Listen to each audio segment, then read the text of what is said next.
Bonjour à tous et à toutes. Nous sommes rassemblés, frères et sœurs, avec ceux et celles qui sont dans la peine autour du corps de notre frère Jean-Claude, dans une amicale et fraternelle présence. Nous sommes rassemblés en Église, c'est-à-dire devant Dieu, pour nous recueillir et nous mettre à l'écoute de sa parole. Regardons la croix du Christ, cette croix qui est le signe que Dieu nous a aimés, et nous a aimés jusqu'à vivre et mourir pour nous. Alors faisons ensemble le geste qui est le signe des baptisés, au nom du Père et du Fils et du Saint-Esprit. Amen. Seigneur, nous tournons vers toi notre regard à l'heure où disparaît ce visage qui nous est cher. Accorde-lui de te voir face à face et affermis notre espérance de le revoir auprès de toi pour les siècles des siècles. Amen. Nous le savons, le corps qui est notre demeure sur la terre doit être détruit. Mais Dieu construit pour nous dans les cieux une demeure éternelle qui n'est pas l'œuvre des hommes. En ces instants d'épreuve, supplions le Seigneur qui s'est chargé de nos douleurs de rester avec nous. Ensemble, nous disons, reste avec nous, Seigneur. Reste avec nous, Seigneur. Face au mystère de la mort, ne nous abandonne pas, nous te prions. Reste avec nous, Seigneur. En cet instant de deuil et de séparation douloureuse, nous te prions. Reste avec nous, Seigneur. À l'heure de la souffrance, du désarroi et de la crainte, nous te prions. Reste avec nous, Seigneur. Pour que nous gardions le souvenir de Jean-Claude, dans l'espérance de nous retrouver auprès de toi, nous te prions. Reste avec nous, Seigneur. Prions. Seigneur, Jean-Claude quitte maintenant sa demeure terrestre. laissant derrière lui la souffrance de ceux et celles qu'il aime. Donne-nous de garder son souvenir, non pas dans l'amertume de ce que nous perdons, ou dans le seul regret du passé, mais dans l'espérance du royaume où tu nous rassembleras par Jésus le Christ, notre Seigneur. Amen. Que le Seigneur lumière pour ceux qui gisent dans l'ombre de la mort, guide-nous pas sur le chemin de la paix. Que le Dieu de l'espérance vous donne en plénitude la paix dans la foi, et que le Seigneur soit toujours avec vous et avec votre esprit. Frères et sœurs, si nous sommes réunis, c'est pour entourer de notre affection, de notre sympathie, de notre amitié, ceux et celles qui sont dans la peine, particulièrement Evelyne, l'épouse de Jean-Claude, ses enfants, Jonathan, Vanessa et Axel, ses petits-enfants, sa famille, ses proches, ses frères et sœurs, nous qui sommes venus l'accompagner. C'est pour affirmer ensemble que tous ces liens d'amitié, d'affection que nous tissons tout au long de notre vie, eh bien, ne s'arrêtent pas avec la mort. C'est pour nous recueillir, pour prier, pour écouter la parole de Dieu, mais c'est aussi pour nous rappeler que Dieu se souvient de tout ce qu'il y a eu de vrai, de beau, de grand dans la vie de notre frère et lui demander de l'accueillir. Au début de cette célébration, que le pardon de Dieu nous éclaire en silence, ouvrons-nous à sa miséricorde. Notre Dieu est un Dieu ennemi de tout ce mal qui dégrade l'homme et qui divise nos communautés. Mais il n'est pas rebuté par nos défaillances, et patiemment il cherche à retisser ces fils qui nous relient à lui, mais aussi entre nous, car il est un Dieu de pardon, un Dieu d'unité, un Dieu de paix. Alors malgré toutes nos défaillances, nos manques d'amour, nos égoïsmes, reconnaissons nos faiblesses, reconnaissons que nous sommes pécheurs. Seigneur Jésus, par ton sang versé sur la croix, tu effaces nos péchés, prends pitié de nous. Ensemble, prends pitié de nous. Ô Christ, par ta résurrection du tombeau, tu nous arraches à la mort, prends pitié de nous. Seigneur Jésus, par ton entrée dans la gloire, tu nous ouvres la vie, prends pitié de nous. Prions. Seigneur Jésus, tu as permis que Jean-Claude, qui nous a quittés, soit aujourd'hui celui qui nous rassemble. Nous étions en effet dispersés par notre travail et nos occupations, mais nous les avons laissés pour nous unir à la peine des autres, particulièrement sa famille. Tu as vécu toi-même notre condition d'homme. Ouvre nos cœurs à la lumière de ton message, au témoignage de ton amour pour tous les hommes.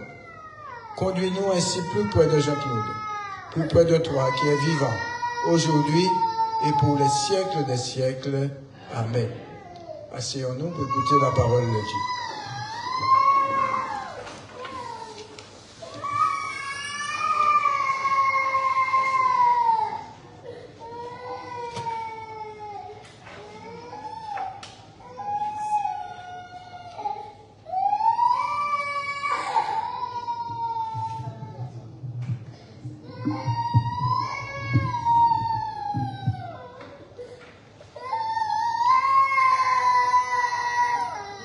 Lecture de la première lettre de Saint Paul apôtre aux Corinthiens.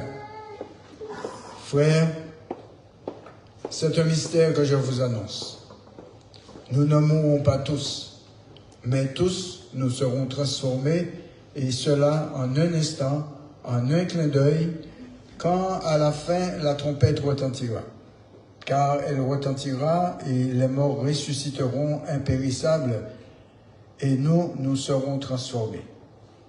Il faut en effet que cet être périssable que nous sommes revête ce qui est impérissable.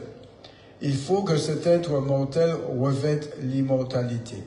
Et quand cet être périssable aura revêtu ce qui est impérissable, quand cet être mortel aura revêtu l'immortalité, alors se réalisera la parole de l'Écriture.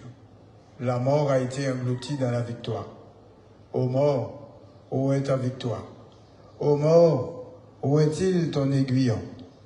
L'aiguillon de la mort, c'est le péché. Ce qui donne force au péché, c'est la loi.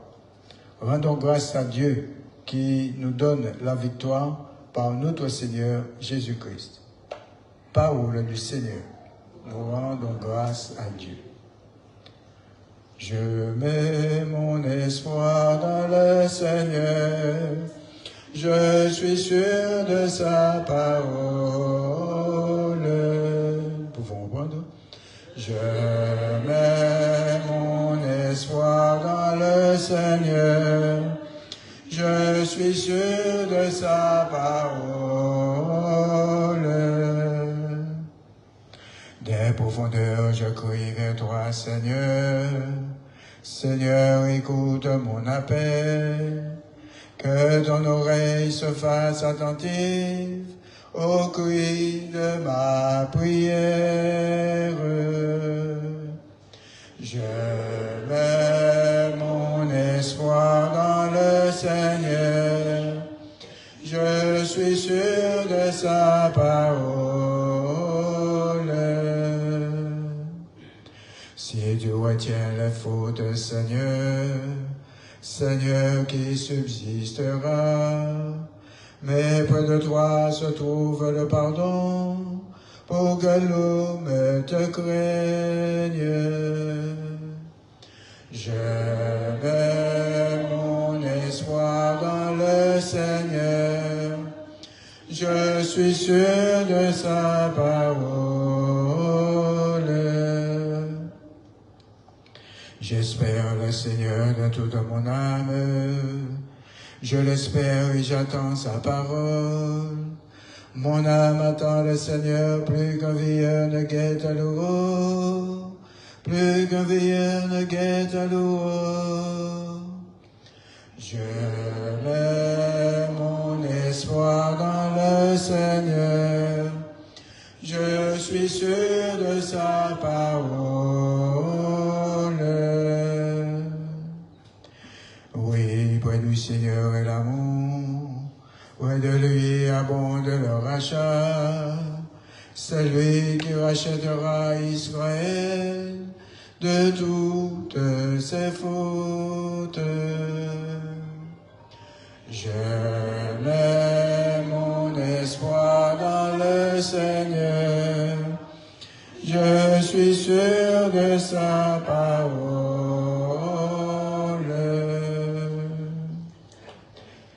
Levons-nous, frères et sœurs. Alléluia, Alléluia, Alléluia. Le Seigneur soit avec vous. Évangile de Jésus-Christ selon Saint Jean. Gloire à toi, Seigneur. En ce temps-là, Marie, sœur de Lazare, arriva à l'endroit où se trouvait Jésus. Dès qu'elle le vit, elle se jeta à ses pieds et lui dit, « Seigneur, si tu avais été ici, mon frère ne serait pas mort. » Quand il vit qu'elle pleurait et que les Juifs venus avec elle pleuraient aussi, Jésus, en son esprit, fut saisi d'émotion. Il fut bouleversé et il demanda, « Où l'avez-vous déposé ?» Ils lui répondirent, « Seigneur, viens et vois. » Alors Jésus se mit à pleurer. Les Juifs disaient, « Voyez comme il l'aimait. » Mais certains d'entre eux dirent, « Lui qui a ouvert les yeux de l'aveugle, ne pouvait-il pas empêcher Lazare de mourir ?» Jésus, repris par l'émotion, arriva au tombeau. C'était une grotte fermée par une pierre. Jésus dit, « Enlevez la pierre. » Marthe, la sœur du défunt, lui dit, « Seigneur, il sent déjà, c'est le 4e jour qu'il est là. » Alors Jésus dit à Marthe, « Ne te l'ai-je pas dit, si tu crois, tu verras la gloire de Dieu. » On enleva donc la pierre. Alors Jésus leva les yeux au ciel et dit, « Père, je te rends grâce parce que tu m'as exaucé. Je le savais bien, moi, que tu m'exauces toujours. Mais je le dis à cause de la foule qui m'entoure, afin qu'ils croient que c'est toi qui m'as envoyé. » Après cela, il cria d'une voix forte, « Lazare, viens dehors. » Et le mort sortit, les pieds et les mains liés par des bandelettes, le visage enveloppé de sueur. Jésus leur dit, « Déliez-le et laissez-le aller. » Beaucoup de Juifs qui étaient venus auprès de Marie et avaient donc vu ce que Jésus avait fait, crurent en lui. Acclamons la parole de Dieu. Louange à toi, Seigneur Jésus. Asseyons-nous.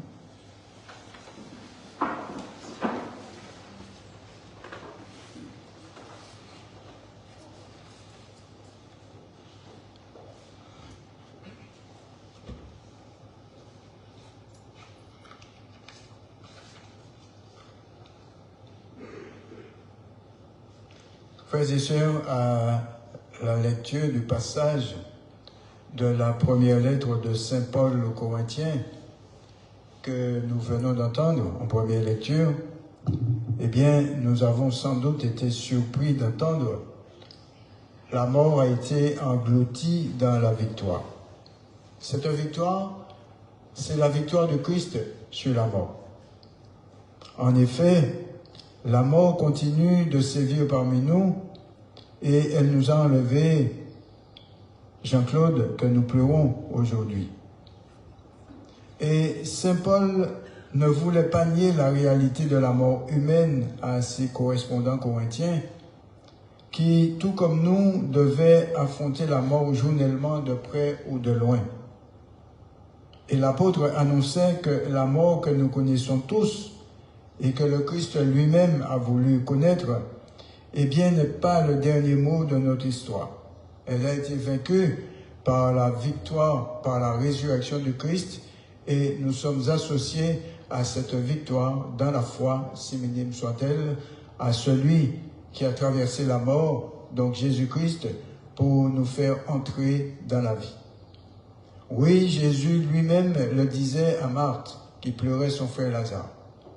Celui qui croit en moi, même s'il meurt, vivra. Celui qui vit et croit en moi ne mourra jamais. Frères et sœurs, en ce temps de peine et de deuil, eh bien, nous avons le sentiment, sans doute, que tout est fini pour notre ami et frère Jean-Claude. Or, il n'en est rien, car son corps qui va passer par la crémation disparaîtra à nos yeux. Mais la part la plus spirituelle de lui-même, eh bien, est appelée à vivre plus fort que durant son existence parmi nous. Et sur ce point, eh bien, Jean-Claude ne nous quitte pas, car plus près de Dieu, eh bien, il est proche de nous. Son corps, qui a été le compagnon de son esprit et son expression sensible, son corps qui a agi, qui a donné, qui a aimé à la mesure de son esprit, eh bien, est porté précieusement au lieu de son repos dans l'attente de l'heure où il accueillera sa transfiguration à l'image du Christ ressuscité. Et c'est en lui, donc le Christ, que nous avons le modèle de cette transformation de notre corps.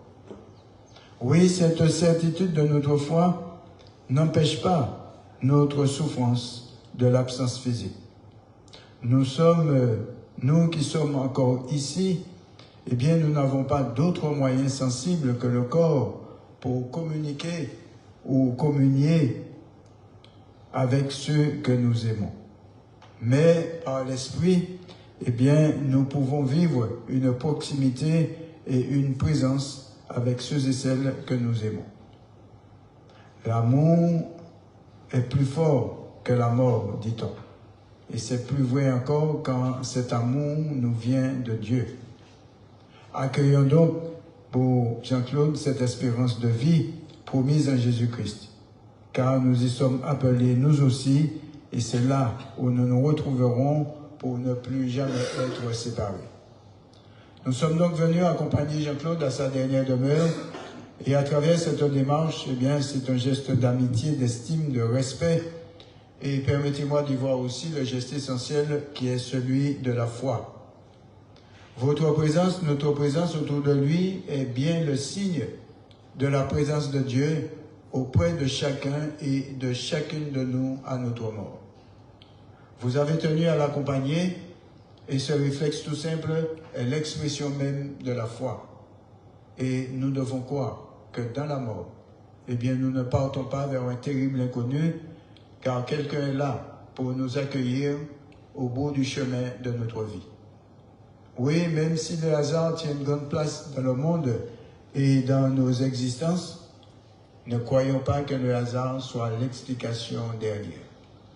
Croyons plutôt que l'amour est la chose la plus importante du monde, parce que l'amour a été et il est à l'origine de tout. En effet, au début, il y a Dieu, un Dieu Père qui donne la vie. À la fin, il y a encore Dieu, un Dieu qui recueille, un Dieu qui nous reçoit chez lui. Et aujourd'hui, nous sommes un peu les interprètes du Seigneur pour dire à notre frère Jean-Claude le respect qu'il mérite en tant que fils de Dieu. Pendant ces 72 ans de vie terrestre, et bien comme toute vie humaine, il y a eu des lumières et des ombres. Mais ici, nous nous gardons bien de le juger. Non pas parce que ça ne se fait pas, mais Dieu lui-même ne le fait pas. Dieu qui nous connaît parfaitement, devant qui nous sommes chacun et chacune comme des livres ouverts.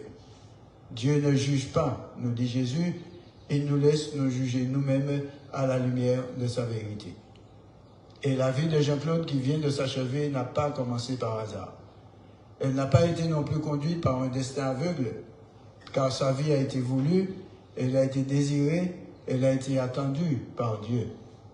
Il y a un psaume qui nous dit « Avant que tu ne sois tissé dans les entrailles de ta mère, moi je te connaissais. » Dieu a accompagné notre frère à chaque instant. Il a tout vécu et tout partagé avec lui. Et dans la vie de Jean-Claude, Dieu a inspiré, il a éclairé, il a soutenu une foule d'initiatives. Et tout a été grâce dans la vie de notre frère. Même les moments d'échec, les moments d'épreuve ou encore de péché, car Dieu écrit souvent droit avec des lignes courtes. En tout cas, la vie de Jean-Claude avait un sens. Et à travers tout ce qu'il a vécu, eh bien, Dieu avait façonné son cœur et lui avait appris la grande affaire de la vie, la seule qui compte en définitive, aimer. Dieu l'avait associé à son grand dessein, c'est-à-dire construire un monde nouveau, et tout cela à travers les humbles événements d'une vie qui a duré 72 ans ici-bas. Amen.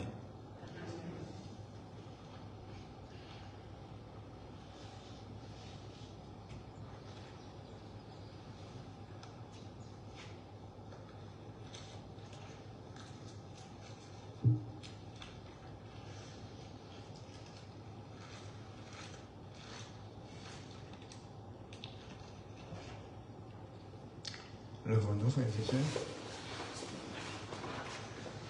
Nous avons écouté la parole de Dieu qui nous invite à l'espérance. Prions avec confiance. Dieu, le Père Tout-Puissant, qui a ressuscité des morts son Fils unique, Jésus-Christ. Sûr de ton amour et fort de notre foi, Seigneur, nous te prions. Sûr de ton amour et fort de notre foi, Seigneur, nous te prions. Pour notre ami et frère défunt Jean-Claude, afin qu'il trouve place dans la maison du Père pour la vie éternelle, ensemble prions. Sûr de ton amour et fort de notre foi, Seigneur, nous te prions. Pour nous tous ici rassemblés, plus particulièrement pour la famille, afin que notre foi soit plus forte que notre peine et que nos regrets ne soient pas sans espérance, ensemble prions. Sûr de ton amour et fort de notre foi, Seigneur, nous te prions. Pour ceux et celles qui souffrent, afin qu'ils ne se croient jamais abandonnés de Dieu, ensemble prions. Sûr de ton amour et fort de notre foi, Seigneur, nous te prions. Pour tous les hommes, afin que leur vie sur la terre devienne plus fraternelle et plus juste. Ensemble, prions. Sur de ton amour et fort de notre foi, Seigneur, nous te prions. Pour l'Église que nous formons en tant que baptisés, afin qu'elle révèle au monde que le Christ est Seigneur des vivants et des morts, ensemble prions. Sur de ton amour et fort de notre foi, Seigneur, nous te prions. Prions. Dieu qui sauve tous les hommes et ne veut pas qu'un seul d'entre eux se perde, exauce la prière de ton peuple. Nous te le demandons par Jésus le Christ, notre Seigneur, lui qui vit et règne avec toi, dans l'unité du Saint-Esprit, pour les siècles des siècles. Amen. Nous te rendons grâce, Père très saint, pour ceux qui sont ici et pour ceux qui sont partis. Car tu as permis que notre frère Jean-Claude, qui nous a quittés, soit aujourd'hui pour nous celui qui nous rassemble. Nous étions en effet dispersés par notre travail et accaparés par nos préoccupations journalières, mais voici que nous avons tout laissé pour nous ouvrir en toi, à la peine des autres, particulièrement sa famille. Nous nous rappelons que ton Fils Jésus-Christ, par sa mort sur la croix, a rassemblé toutes les solitudes, et par sa vie plus forte que la mort, il nous assure que nous vivrons. C'est pourquoi, avec tous ceux qui nous ont précédés, qui vivent en toi, ceux dont nous avons connu le visage et qui ont reconnu ton visage, avec l'immense cortège de tous les saints, en frères, nous te prions. Notre Père, qui es aux cieux, que ton nom soit sanctifié, que ton règne vienne, que ta volonté soit faite sur la terre comme au ciel. Donne-nous aujourd'hui notre pain de ce jour. Pardonne-nous nos offenses, comme nous pardonnons aussi à ceux qui nous ont offensés, et ne nous laisse pas entrer en tentation, mais délivre-nous du mal. Car c'est à toi qu'appartiennent le règne, la puissance et la gloire pour les siècles des siècles. Amen. Nous allons aussi confier notre frère Jean-Claude à une personne. Malheureusement, au sujet de cette personne, eh bien, nous, les chrétiens, nous sommes divisés. En effet, certains de nos frères séparés nous disent, vous, les catholiques, vous adorez Marie puisqu'il s'agit de Marie. Mais il faut savoir que nous n'adorons pas Marie. Nous la vénérons parce que tout part de son oui le jour de l'Annonciation. Lorsque l'ange apprit qu'elle serait la mère du Sauveur, elle s'en est même posé la question, comment ça va se faire puisque je ne connais pas d'homme? Et par la suite, son époux Joseph a voulu la répudier en silence, sachant qu'elle était enceinte et que ce n'était pas de lui. Et c'est encore l'ange qui est passé par là pour dire à Joseph, non, tu prendras chez toi ton épouse. Nous devons savoir aussi qu'au moment où que c'est Marie qui intercède pour nous auprès de son Fils Jésus, et que lui, Jésus, intercède auprès du Père pour nous. Rappelons-nous aussi qu'au moment où Jésus devait rendre l'âme sur la croix, au pied de cette croix, il y avait deux personnes importantes. Marie, sa mère, et le disciple qu'il aimait en la personne de Jean. Jésus, voyant sa mère, lui dit au sujet de Jean, « Voici ton fils », et de dire à Jean, « Voici ta mère ». Rappelons-nous aussi qu'aux noces de Cana, Jésus, Marie, Joseph, les disciples, tout ce petit monde est invité à la noce. Et c'est encore Marie qui s'aperçoit qu'il manque du vin. Elle va donc trouver son fils Jésus, mais elle se fait rabouer. « Femme, que me veux-tu? Mon heure n'est pas arrivée. » Eh bien, c'est Marie qui prend la décision de dire aux servants, « Faites tout ce qu'il vous dira. » Et Jésus fait son premier miracle ce jour-là en changeant de l'eau en vin. Alors confions notre frère Jean-Claude à Marie en disant, « Je vous salue, Marie, pleine de grâce. Le Seigneur est avec vous. Vous êtes bénie entre toutes les femmes, et Jésus, le fruit de vos entrailles, est béni.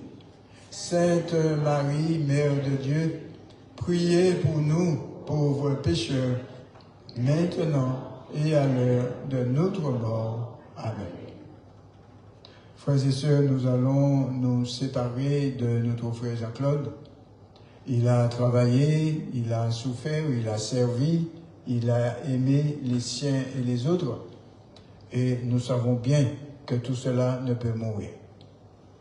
Notre frère Jean-Claude s'est endormi dans la paix de Christ. Confions-le à l'amour de Dieu notre Père dans la foi et l'espérance de la vie éternelle. Accompagnons-le de notre prière. Il est devenu enfant de Dieu par le baptême, qu'il soit invité maintenant à la table du Père dans les cieux et qu'il reçoive en héritage avec les saints l'éternité promise. Prions aussi le Seigneur pour nous-mêmes. Puissions-nous un jour, après la douleur et les larmes, aller avec Jean-Claude à la rencontre de Christ quand il viendra dans la gloire, lui qui est notre vie. Et recueillons-nous dans cette espérance en pensant à tout ce que nous avons vécu avec lui, à ce qu'il est pour nous, à ce qu'il est pour Dieu. Père infiniment bon, nous te confions maintenant notre frère Jean-Claude qui parvient au seuil de ta maison, et ensemble nous disons, prends avec toi, Seigneur, celui que nous aimons. Prends avec toi, Seigneur, celui que nous aimons. Quand la nuit de la mort le retire à nos yeux, que se lève pour lui ton soleil sans déclin. Prends avec toi, Seigneur, celui que nous aimons. Jean-Claude n'est plus parmi nous, qu'il soit auprès de toi. Nous savons ta tendresse, tu accueilles et tu pardonnes. Prends avec toi, Seigneur, celui que nous aimons. N'est-il pas ton enfant depuis ce premier jour où les eaux du baptême lui ont donné ta vie? Prends avec toi, Seigneur, celui que nous aimons. Par l'amour de ton Fils, il t'appartient déjà, qu'il vive en ta présence et partage ta gloire. Prends avec toi, Seigneur, celui que nous aimons. Jean-Claude, notre frère, nous te disons adieu jusqu'au jour bienheureux où nous te reverrons. Nous allons nous asseoir un instant pour écouter le témoignage pour notre frère Jean-Claude.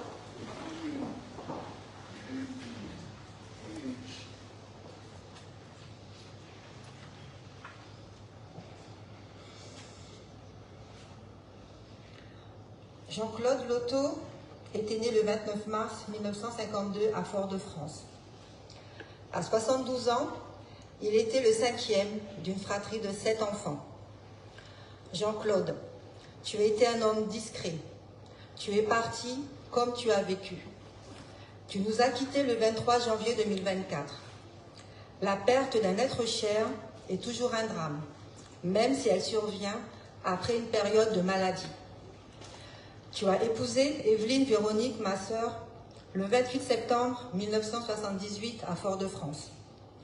Ensemble, vous avez fondé une belle famille de 3 enfants, 2 garçons, une fille, Jonathan, Vanessa et Axel.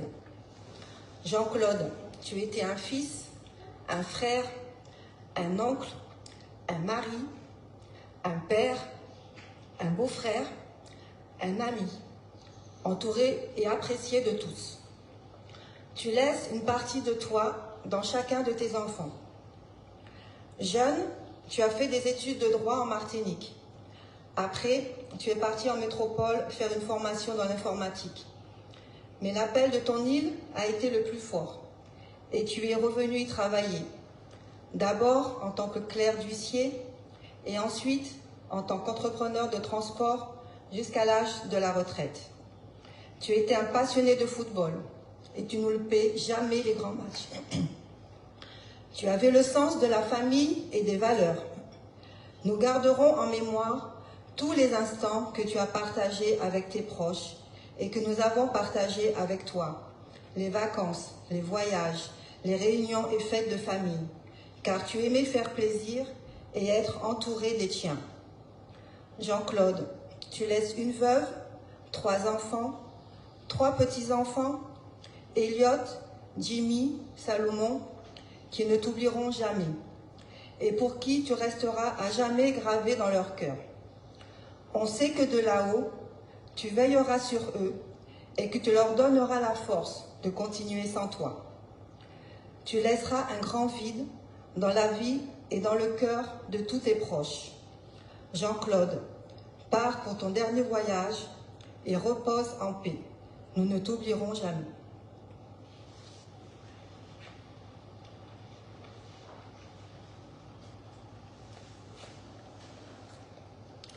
Nous arrivons donc au terme de cette célébration et à nos yeux, eh bien, la mort c'est une fin. En effet, c'est la fin de la vie d'ici-bas. C'est aussi un passage que chacun et chacune de nous fera un jour ou l'autre, seulement nous ne savons ni l'heure ni le moment. L'Évangile nous le dit en quelque part, veillez, priez, pour que vous ne soyez pas surpris, mais qu'on le veuille ou pas, on sera toujours surpris devant la mort. On va rendre visite à une personne malade, et puis en sortant de là, on se dit, tiens, cette personne est mal en point, elle ne va pas passer le jour, elle ne va pas passer la nuit. Finalement, elle passe le jour, la nuit, voire même des mois. Ou inversement, quand on sort de là, on se dit, tiens, on est réconforté parce qu'on a bien discuté, elle a l'air en pleine forme, et puis 2 heures après, on vous dit que c'est fini. La vie ne nous appartient pas. À partir du moment où le Seigneur nous a donné le souffle de la vie, il est le seul à savoir quand il le reprendra. C'est une autre vie qui commence. En effet, c'est la vie en Dieu, la vie éternelle, là où il n'y a plus ni larmes, ni douleur, ni souffrance. Ne soyons pas ingrats, souvent ça nous arrive de nous en prendre quelquefois à Dieu pour dire pourquoi. Ben oui, mais la personne malade qui est en train de souffrir, elle est la seule à connaître la densité de sa souffrance. Donc disons plutôt merci au Seigneur que Jean-Claude s'appartient, tout simplement parce que sa souffrance terrestre est terminée, il est dans la main de Dieu, il est dans la place que le Christ lui avait préparée.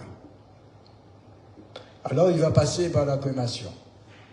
En effet, il est vrai que le feu détruit, mais il ne détruit que le périssable. Car l'impérissable demeure toujours. Et au-delà de la mort, Dieu recrée toutes choses, ainsi que chaque personne humaine dans la nouveauté, dans la nouveauté éternelle de son amour. Si minime soit-elle la foi que nous avons, nous pouvons dire que Jean-Claude est vivant. Confions-le donc à Dieu pour qu'il lui fasse partager sa vie éternelle et crier pour lui le corps nouveau de sa résurrection. Dans l'évangile de Saint Jean, au chapitre 11, versets 25 à 26, Jésus nous dit, « Moi, je suis la résurrection et la vie. Celui qui croit en moi, même s'il meurt, vivra, et tout homme qui vit et qui croit en moi ne mourra jamais. » À nos yeux, la mort, c'est aussi un héritage. Et pour bien comprendre cette partie, il suffit de lire le premier livre de la Bible, qui est le livre de la Genèse. En effet, quand Dieu avait tout créé, la nature, les animaux, en dernier lieu, il a créé l'homme. Faisons l'homme à notre image, dit-il. Et il a créé le premier homme à la personne d'Adam. Et il s'est aperçu que l'homme ne peut pas vivre seul. Il lui a donc confié une compagne, Ève. Et il leur a dit, voilà, vous avez la terre pour créer, gérer, manger le fruit de tous ces arbres. Seulement l'arbre de la connaissance du bien et du mal, n'y touchez pas, ne mangez pas de ce fruit, car le jour où vous allez manger, vous allez mourir. Ben oui, mais malheureusement, le diabolos était déjà là, le diviseur, le serpent. Il est passé derrière, il a dit à Adam et Ève, non. Si Dieu vous dit cela, c'est pour ne pas savoir qu'est-ce que c'est que le bien et le mal. Malheureusement, Adam et Ève se sont fait piéger. Et quand Dieu revient pour savoir comment ils se comportent, les interpellant, ayant perçu la voix de Dieu, tous les deux vont se cacher. Et c'est là qu'ils reconnaissent qu'ils sont nus. Oui, mes chers amis, nous sommes arrivés nus dans ce monde. Nous allons repartir aussi nus que nous sommes arrivés. Malheureusement, dans beaucoup de nos foyers, dans ce petit pays Martinique que nous sommes, maman ou papa couchés à l'hôpital, dans une EHPAD ou voire même à la maison, et puis les enfants sont fort souvent divisés. Il y en a qui, si c'est pour maman, s'accaparent des bijoux. Il y en a qui prennent pour quelques euros qui assurent un compte. Tout le monde est divisé dans la famille. Et ça, c'est le travail du malin. Celui-là, il ne dort pas. Vous savez, lorsque vous avez vos difficultés, ça nous arrive à tous. Il y a des personnes qui vous disent, depuis le temps que je prie Dieu, s'il y avait un Dieu, il m'aurait donné ce que je voulais. Ben, le malin, c'est ouvrir une porte à 2 battants pour le malin. Parce que lui, il va s'engouffrer, il va vous donner ce que vous voulez, mais éphémère. Avec le Seigneur, il faut avoir de la patience. Imaginez-vous un instant, si Dieu n'avait pas de patience avec l'humain, il n'y aurait pas eu grand monde sur cette terre.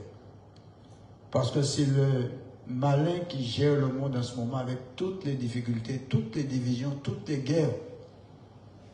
Oui, il est là, il ne dort pas. On se fait avoir très facilement par lui. Parce que Dieu aurait pu laisser Adam et Ève dans cette médiocrité en leur disant, tant pis pour vous, parce que je vous avais prévenu. Mais Dieu est amour, il est miséricorde. Ce n'est pas par hasard qu'il a envoyé son propre fils, Jésus, celui qui est venu, qui a porté nos péchés, qui est mort sur la croix, qui est ressuscité et qui est allé préparer une place pour chacun et chacune de nous. Vous savez, ça fait plus de 30 ans que je fais des funérailles. Je n'ai jamais vu un couvre-feu arriver derrière un cercueil. Ne laissons pas, chère famille, ne laissez pas le malin vous diviser. Et là, je m'adresse aux enfants de Jean-Claude, restez unis autour de maman. Parce que le malin, c'est ce qu'il demande. Plus il divise, mieux il se sent. Et malheureusement, dans nos familles, nous sommes souvent divisés pour des peccadilles, mais nous n'apportons rien derrière nous quand nous quittons ce monde. Rien du tout. C'est par pudeur qu'on nous habille, on nous met dans une boîte, on va à la crémation ou à la terre. Alors, chère famille, tenez bon dans ces 3 vertus. La foi, si minime soit-elle, l'espérance et la charité. Et je vous dis bon courage à tous et à toutes. Prions le Seigneur.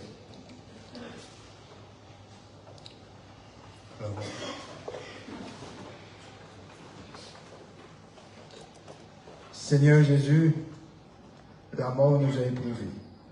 Mais nous savons que tu es la vie et que notre bonheur est en toi. Nous voulons te redire et nous redire à nous-mêmes que ton Fils Jésus nous a tous rachetés dans sa mort et sa résurrection. Regarde avec bonté ton serviteur Jean-Claude, notre frère. Pendant qu'il était au milieu de nous, il a cru au mystère de la résurrection dans le Christ. Qu'il obtienne de connaître éternellement la joie de vivre près de toi par Jésus le Christ, notre Seigneur. Amen. Le Seigneur soit avec vous. Que Dieu Tout-Puissant vous bénisse, le Père, le Fils et le Saint-Esprit. Amen. Et que toute marque d'affection, tout geste d'amitié que vous donnerez soit pour vous signe de cette paix qu'ensemble nous avons cherchée. Allez dans la paix du Christ. Nous rendons grâce à Dieu. Donne à Jean-Claude, Seigneur, le repos éternel et que brille sur lui la lumière de ta face, qu'il repose en paix. Amen.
Bonjour à tous. La cérémonie de Monsieur Loto touche à sa fin. Nous allons nous laisser sur un petit morceau de Loulou qui lui met particulièrement. Une fois que mes confrères auront fait passer le cercueil de l'autre côté de la porte, je vais vous inviter à libérer la salle et ensuite vous pourrez présenter vos condoléances à la famille, aux amis et aux proches. Il y a un livre de condoléances qui est mis à votre disposition à l'entrée de la salle. À tous, bon courage. Et simplement pour le remercier d'avoir partagé votre vie, je vous invite à lui faire un tonnerre d'applaudissements, s'il vous plaît. Merci.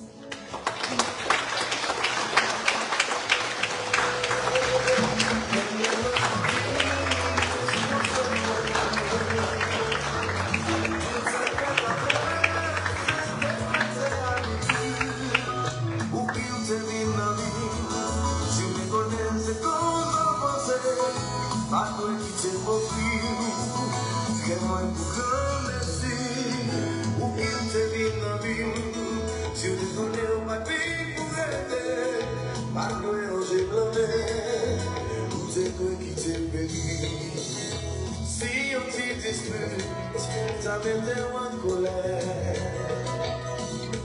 Faut éviter de répéter des mots blessants.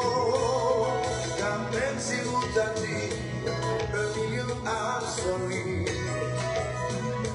il m'avait passé tout fait que vous causez. Après tout ça, vous dites qu'il n'y a plus pas pour rien. C'est circonstance qui fait nos sorts. Ou qu'il termine la vie. Si tu connais ce qu'on a pensé, pas que qui te profile. Qu'est-ce pour grand merci. Ou qu'il termine la vie. Si tu connais ma vie pour aider, pas que l'on s'est blâmé. Ou c'est quoi qui te profile.